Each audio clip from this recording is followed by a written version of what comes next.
Liberdade, igualdade, fraternidade. Desde que se instalou no Brasil há mais de 2 séculos, o ideal maçônico vem atraindo brasileiros que trabalham para a construção de um país forte e soberano. Foi assim na luta contra o domínio colonial, contra a escravidão, contra os regimes que cerceiam a liberdade. Ao longo do tempo, a história dos maçons confunde-se com a própria história do país. As primeiras lojas maçônicas no Brasil foram criadas na passagem do século XVIII para o século XIX, ainda no período colonial. Em 1822, quando se intensifica a campanha pela independência do país, surge no Rio de Janeiro a primeira obediência brasileira, o Grande Oriente Brasiliano, ou Brasílico.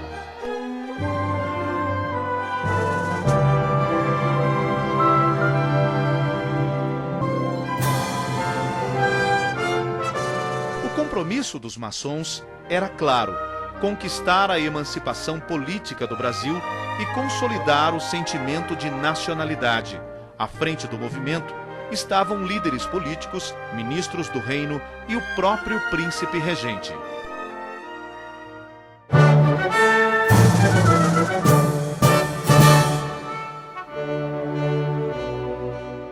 Os maçons José Bonifácio de Andrada e Silva, ministro do Reino, e o jornalista Joaquim Gonçalves Ledo eram os principais dirigentes da ordem maçônica e líderes do movimento. José Bonifácio, o patriarca da independência, foi o primeiro grão-mestre do Grande Oriente, sendo substituído por Dom Pedro I logo após a emancipação política do país. Independente de Portugal, a ex-colônia luta para afirmar-se perante as outras nações. O imperador e grão-mestre vê-se impelido a suspender oficialmente as sessões da obediência maçônica. Em 1831, quando Dom Pedro I abdica do trono em favor do filho e retorna a Portugal, os maçons continuam as atividades. Em outubro, é reconstituído o Grande Oriente. Um manifesto aos maçons de todo o país e às obediências estrangeiras anuncia a retomada dos trabalhos com força e vigor. Com o imperador Dom Pedro II ainda criança, regentes governam o Brasil. O período regencial apresenta clara efervescência, com revoltas e movimentos separatistas eclodindo por todo o país. Maçons de destaque como o padre Diogo Antônio Feijó buscam manter a nação unida, mas a Revolução Farroupilha, iniciada em 1835 e liderada pelos maçons Bento Gonçalves, Davi Canabarro e Giuseppe Garibaldi, proclama a República Rio-Grandense. Em 1845, o Duque de Caxias, que viria a ser grão-mestre honorário do Grande Oriente do Brasil, pacifica a região. Concede anistia aos revoltosos, que são incorporados ao exército brasileiro com as mesmas patentes que mantinham no exército Farroupilha.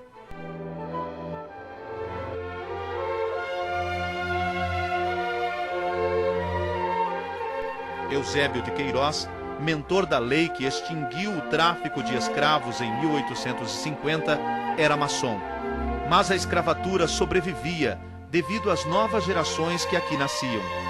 21 anos depois, a Lei do Ventre Livre, que declarava libertas as crianças nascidas de escravas, foi idealizada pelo Visconde do Rio Branco, chefe do gabinete ministerial do Império e grão-mestre do Grande Oriente do Brasil.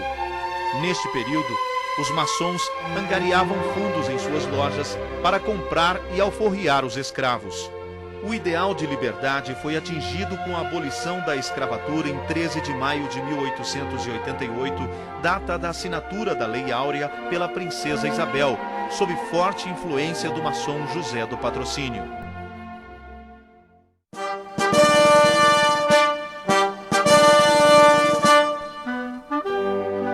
A luta não para. A monarquia apresentava claros sinais de exaustão. Ideais republicanos são defendidos abertamente nas lojas maçônicas espalhadas por todo o país. Considerado o fundador da República Brasileira, o maçom Benjamin Constant logrou consolidar as aspirações da florescente classe empresarial, dos militares e da maçonaria como legítimos representantes do povo brasileiro. No episódio da proclamação, um maçom liderava as tropas. O Marechal Deodoro da Fonseca, que viria a ser o primeiro presidente do Brasil e o 13º grão-mestre do Grande Oriente do Brasil. O primeiro ministério era totalmente constituído por maçons. Quintino Bocaiúva, ministro dos Transportes e também dos Negócios Estrangeiros. Benjamin Constant, ministro da Guerra, da Instrução Pública e dirigente dos Correios e Telégrafos. Rui Barbosa, ministro da Fazenda. Campos Salles, ministro da Justiça. Almirante Eduardo Vandenkolk, ministro da Marinha. Aristides Lobo, ministro do Interior. Demétrio Ribeiro, ministro da Agricultura, Comércio e Obras Públicas. Nos primeiros 40 anos da República, foi marcante a participação dos maçons na evolução da política nacional.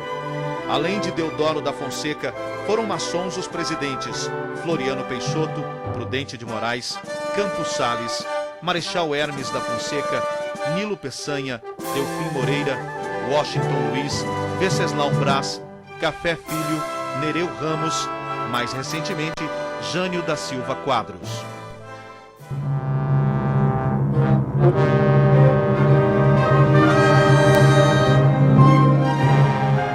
Com a mudança da capital federal para Brasília, o Grande Oriente do Brasil se transfere para o Planalto Central em 1978.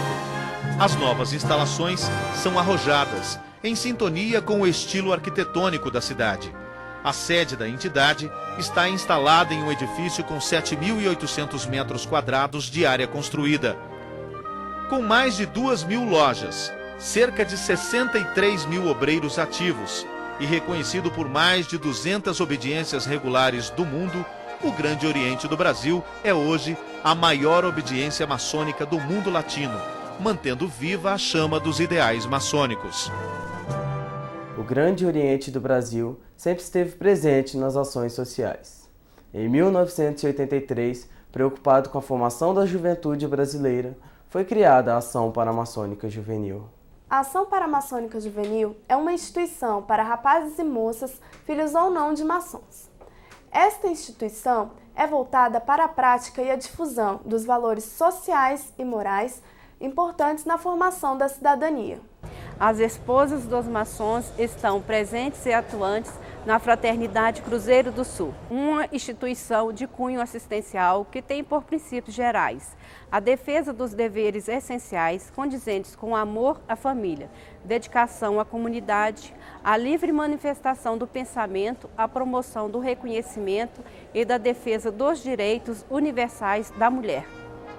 Preocupado com o futuro da sociedade brasileira, o Grande Oriente do Brasil deflagrou a campanha Maçonaria contra as Drogas, a favor da vida. O objetivo é informar os malefícios causados pelo consumo de todos os tipos de drogas que provocam dependência física ou psíquica, um dos grandes males que ameaçam a humanidade. Ao longo da história, os maçons lutaram pela autodeterminação, porque acreditaram no direito de liberdade dos povos. Combateram a escravidão porque acreditaram numa sociedade justa e fraterna. Lutaram pela implantação da República porque acreditaram ser um instrumento de todos no destino de cada um. A história moderna mostra que em todos os momentos em que não houve a prevalência da justiça, os maçons estiveram presentes para restabelecer a ordem. Os maçons da atualidade, inspirados no exemplo de seus antepassados e sustentando os deveres essenciais de amor à família, devotamento à pátria e obediência à lei, prosseguem em sua máxima: liberdade, igualdade e fraternidade.